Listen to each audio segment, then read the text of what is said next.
Welcome to Canceled or Killed. I'm Eli Goree. I'm Sapphire Achilles. And this is our initial episode, our premiere episode for our new podcast / show. And it's a huge day. The reason why we started this and why the name is so apropos is because this is September the 10th, 2025, and Charlie Kirk was assassinated today. He is a martyr. He is a man who stood up for his principles, for the principles of liberty, for principles of freedom of speech, freedom of thought, and somebody who stood up for Christian principles as well as democracy. He's definitely going to be missed and mourned by many around America tonight and in the weeks and months to come, and on the eve of September 11th as well. And we had been talking earlier and just saying how in the atmosphere that we're living in right now in America, it seems like if you just speak the truth and you're willing to stand out and boldly say what it is that you really believe based on facts, based on principles, based on history, based on common sense, that you're really risking your life at this point. And it was so interesting because you had said that earlier in the day, and then a few hours later, Charlie Kirk was shot, and then a few hours later, he was pronounced dead. So we wanted to launch this podcast because we think that, like all great martyrs, his blood can be seed that can grow more great minds to stand out and be willing to take a stance and say what they believe and what's true. So go ahead. Yeah, I think it's also very important to just note the fact that a lot of people in this day and age, like they preach all day long, whether it be on social media, with their friends, you know, on big platforms and all of these things. But it's very few people who actually die for what they believe in. And Charlie Kirk did exactly that. And we've talked about, you know, I've received death threats before. You've received death threats on your platform. And it's scary. It is definitely scary, and it rattles you. We can be sure that Charlie Kirk was someone who was receiving death threats almost probably all the time, and was still willing to get out there and stand on a stage with no protection, very little security, and engage one-on-one with young people, trying to get them to open up their ideas and to think based on reality and not based on indoctrination. And I'm not a super politically conservative person. I'm not a super liberal person. My faith is really my main belief system, but I had to respect the way he approached everything that he did, because he just did it based on logic and reasoning. And you can't argue with that. Yeah, absolutely. So we wanted to look at some of the media response that we've seen following Charlie Kirk's assassination. It's been really disheartening, upsetting.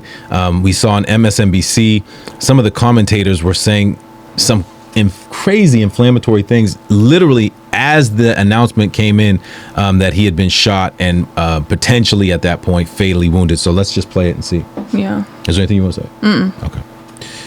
He's been one of the most divisive, especially divisive younger figures in this, who is constantly sort of pushing this sort of hate speech or sort of aimed at certain groups. And I always go back to hateful thoughts lead to hateful words, which then lead to hateful actions.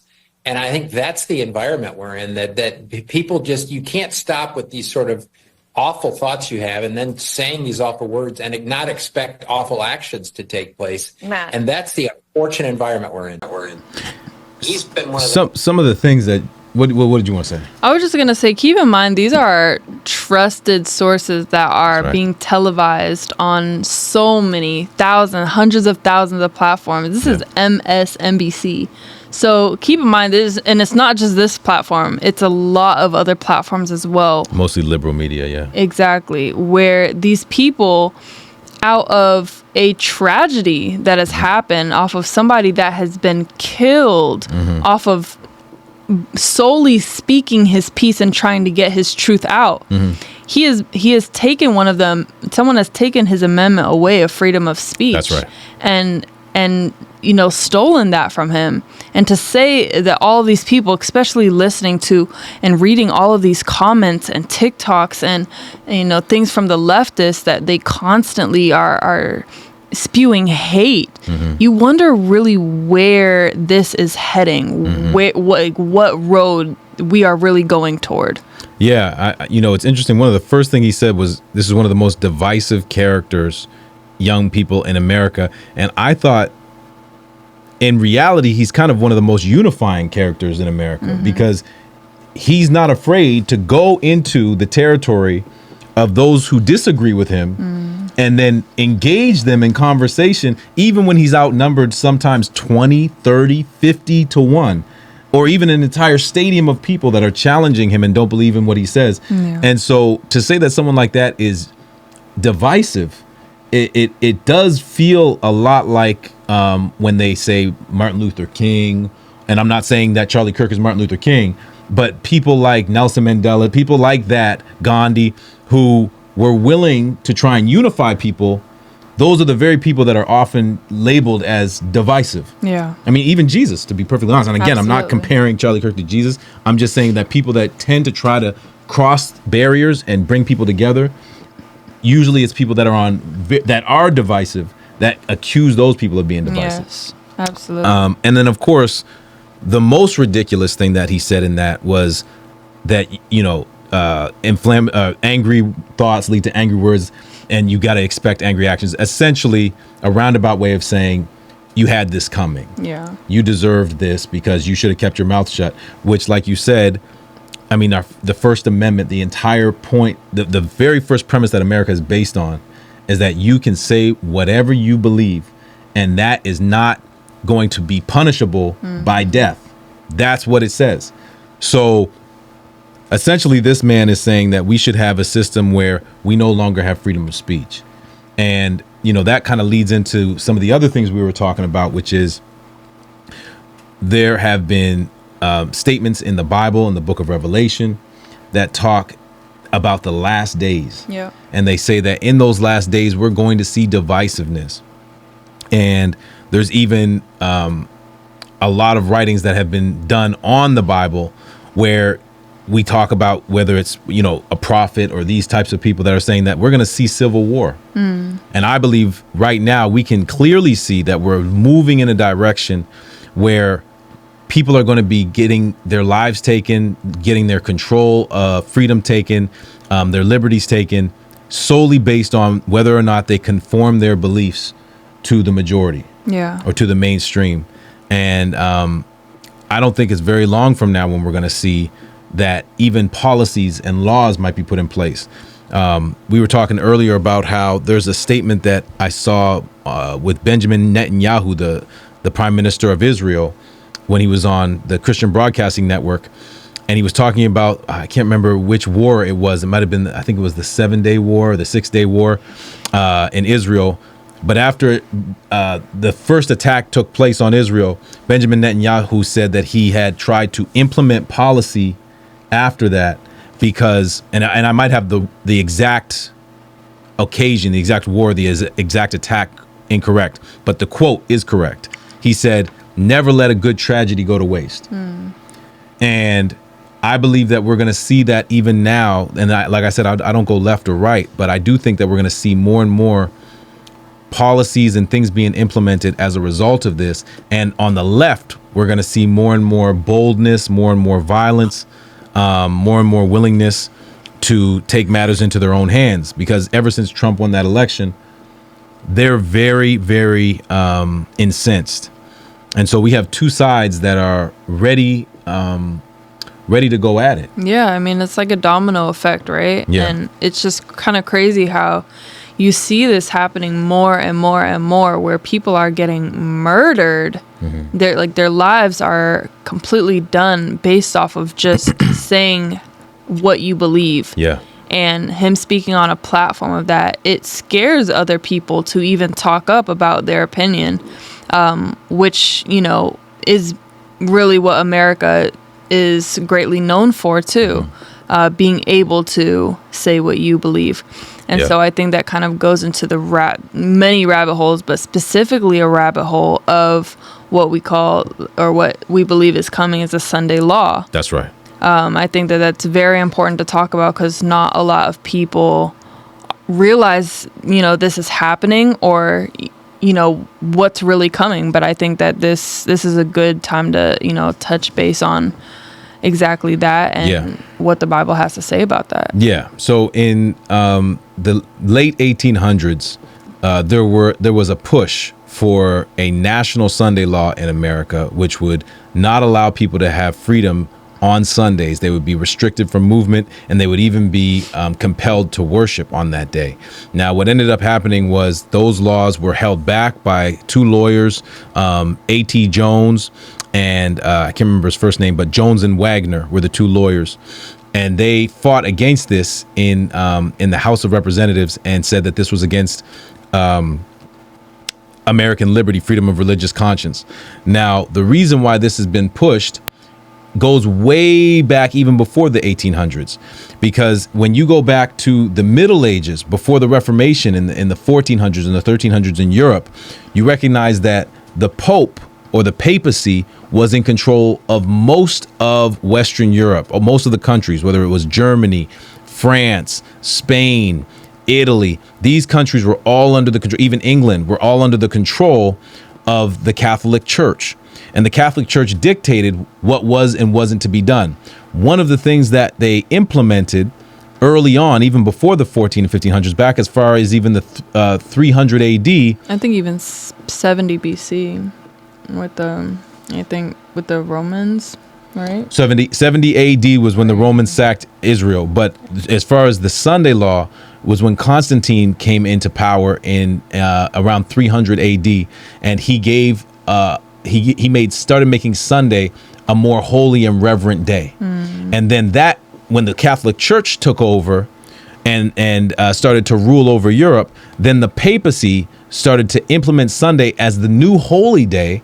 And the Sabbath, which was the original holy day, the day that Jesus went into the synagogue, the day that Paul taught in the synagogue, the day that Moses, the day that the early Christians kept, that Sabbath was now made into what they called a Jewish Sabbath, and was made an anathema. It was made something that was no longer holy. It was considered a punishable crime to keep the actual biblical Sabbath.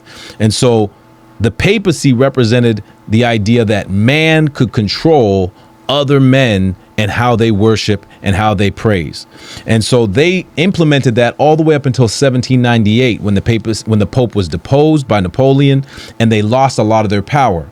And since then, they've been slowly but surely behind the scenes, whether you look at the UN and their non-observer status, whether you look at the United States Supreme Court and how 7 of the 9 justices are Catholics, whether you look at those who are in control of the American government, with Biden being the second Catholic president and having his implementation. A lot of these movements have been behind the scenes, whether you look at the CIA and how they were started by the Catholic Church members, the FBI, the same thing. These Catholic influences have been pushing and pushing and pushing for more dominance in America.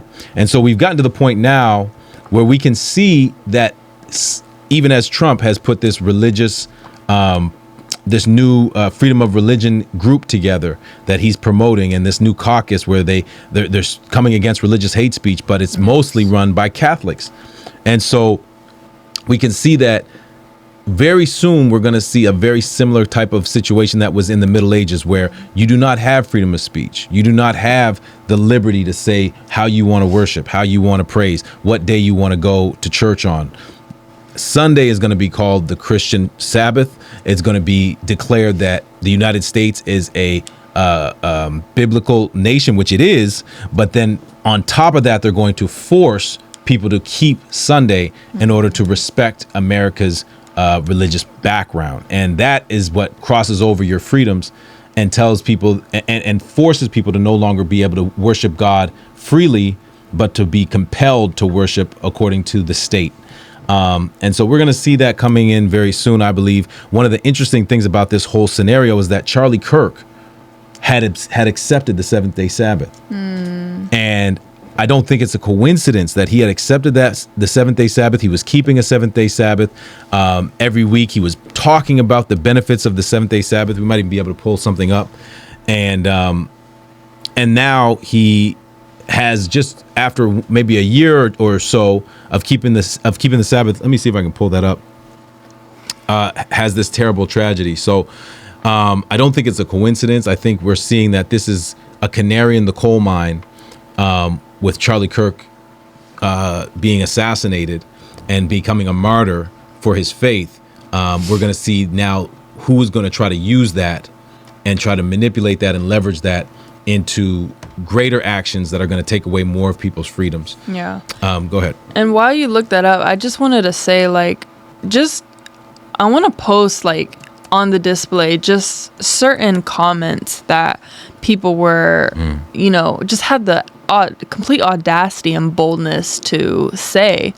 I mean, to think that so many people have this deep-rooted hate, like their souls have been so deeply convicted to say these things, definitely not from God, I will say. I just, want to highlight these people because it's completely awful, just certain things that people, started to troll and even put their face to the camera to say a lot of these things. I think it's just very unfortunate. Yeah, it is. Let's I think I have it here. Let's hear what he had to say. This is Charlie Kirk speaking about him accepting the seventh-day Sabbath and why he observes the Sabbath. And I'll say one other, I'm going to challenge you guys on one thing. And Allie, I don't know if you know this. Last July, I was traveled all across the country last year. I was getting really stressed and just worn down, typical stuff that happens on the road. And a pastor friend of mine said, Charlie, you got to take a Sabbath. And I was like, oh, we're not bound by that commandment, whatever. And he really convicted me. So every Friday night, I take a Jewish Sabbath, turn off my phone, Friday night to Saturday night. The world cannot reach me, and I get nothing from the world. It will bless you infinitely. Now, I'm not saying you're bound by the law as a Christian. I'm not saying that that's something you have to do. I'm saying it will make your life better. It was important enough that God put it as one of the 10 commandments. And I will say, there's debate in some theological circles that we are bound to it because it predated the law. God rested after creation. So I want you to think about that. So Friday night to Saturday night, no one can reach me. And I wake up, I wake up on Saturday night, I open up my phone, 600 text messages, 900, whatever. But it is the best 24 to 25 hours. And if every young person took a legitimate Sabbath from Friday night to Saturday night, I guarantee you anxiety would go down, depression would go down, you'd actually spend time with people you care about, meaningful conversations would happen. So I challenge you, if you incorporate that in your life, there's no negative. The only negative would possibly be if you had to contact someone in an emergency. If it's an emergency, then fine, open up your phone. That's a separate conversation. Emergencies don't happen every week, and if they do, you got other problems, right? So take the Sabbath, take it seriously, and I think you should take a permanent Sabbath from TikTok. But you and I could talk about that at a different time. But I do want to say, the fact you're creating on it, good for you. I mean that. As a conservative, we need creators on it. That is someone that's going to be missed. He has a gift. I've told you have this gift as well. To be able to talk about high-level theological things in a way that non-religious people can receive them and find them interesting. And, for him, he's very subtle. He said, a pastor friend of mine told me about this. And it's, you're not bound by it because, you're not bound by the law. But, some people say you are bound by it because it predates the law. Yeah. It was in creation and God rested in creation. So he's very, very intelligent and very thoughtful with how he presents things and who the audience is that he's presenting it to and what the rebuttals are going to be and addressing the rebuttals before they even get a chance to put them forward. But this is someone who clearly, he said a pastor friend of mine. He didn't say a rabbi friend of mine. Yeah. So I believe that he was engaged with by probably a Seventh-day Adventist, because what other pastor is going to be around Charlie Kirk to be able to tell him about the Sabbath? And what are the theological circles that say that you need to still keep the Sabbath? I believe he was hanging around Seventh-day Adventists. I believe he had a lot of Seventh-day Adventist principles. I believe he was probably studying with Seventh-day Adventists. If he accepted the Sabbath, if he said he was very convicted, that would only come from a study. Yeah. And I believe he probably received the Adventist message at some level. I know he was working with Adventists before he was assassinated. And I believe that the work that he was doing on this earth, the Lord saw that he had done the work he needed to do, and not only publicly, but in his own private life and in his own walk with Jesus, and saw that it was time although it wasn't his desire for Charlie Kirk to be assassinated, that he could allow that because his work had been finished. He could allow him to go to rest. So it's very sad. It's definitely a day of mourning. But you can see here that Charlie Kirk was clearly being influenced by Sabbath keeping Christians, which ironically, now that he's passed away, we're seeing that we're probably, as you said, going to be seeing Sunday laws and things that are going to be taking away those opportunities for other Sabbath keeping Christians. Yeah. Any other things you wanted to? Yeah, I think that's why, it's just important to talk about these things, because eventually there is going to come a time where we're going to have to make that decision. We're going to have to make that choice daily of what we're going to choose and why we decide to choose to live out that life. And at the end of the day, you see that people are not afraid to murder these people that choose to speak out on what they believe. Now, our choice as people who claim to believe a certain thing, our choice is now to say, how much do we believe in it? And that's why I encourage everybody and every listener, every person who goes out in this world and says that they believe something, to do your research on what you believe and why exactly you believe that.